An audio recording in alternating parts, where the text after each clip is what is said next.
Adlong Merkulis mga buddy, panibagong araw, panibagong vlog na naman tayo for today's video mga buddy. Tara, ubanin na sa ninyo sa ako ang adlaw-adlaw nga panginabuhi. Karong adlaw mga buddy, sayo sa buntag kung bati na ta sa ato ang obligasyon diri sa opisina. Ug daghan usab nang utana sa kuha mga buddy. Ngano daw ang ako ang sinuutan? Disente ra, kana murag kanang porma ra kun kaayo ba dili ra ingon nga halata nga opisina ang trabaho. Ha? Nakaanak ko nganong kailangan ba man akong usbon ang akong postura kay ngano mga buddy kung kami pautanon dapat gyud ay naay usbon after sa ato ang paghuman og eskwela unya makatrabaho tag opisina dapat gyud ay usbon ang atong postura o ato ang attitude dapat gyud ay nga respetuon ta nila kung dili gyud na pwede wala koy kailangan nga usbon nga attitude mga buddy kay ug unsay gitudlo sa ako nga pamatasan sa akong ginikanan mga buddy mao ra gyud ni ang akong gipakita sa inyo ha kay ang gusto mo gud uban mga buddy nga dapat daw respetado daw tawag porma ha di ko ingana gusto gyud na to nga magpasika ta abi kay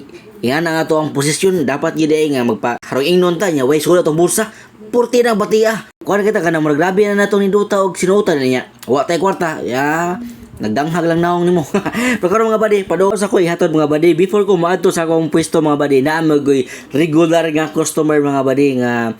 magpahatod siya sa iyang tindahan para daw ihasang ibaligya ang maong produkto nga ako ang gibaligya kay ni try man siya mga buddy so naganahan siya mao to na maligya pod siya no wise pod siya before siya na maligya dapat isang gitry ang produkto mao na nga ako yun yung gihatdan kay usa ka text pa lang niya buddy ako din nakatdan so mao na yung tindahan mga buddy na diri siya naninda dili na ko isulti ang maong lugar para dili mo makibaw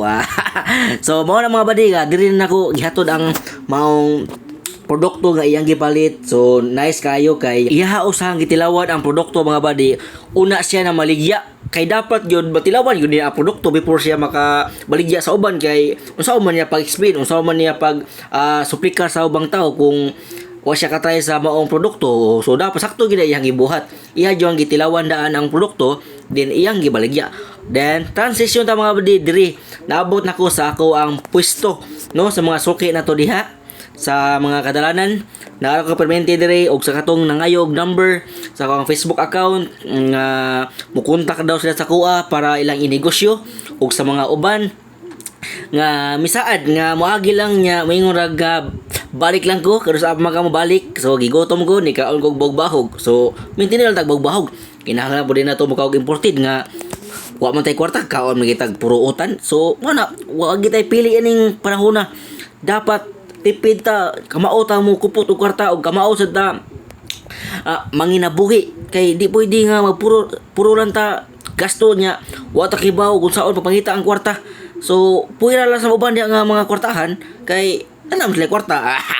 so mao ra na mga buddy dili na ko ipakita ang mga tibuok nga video salamat sa inyo ha adios amping kanunay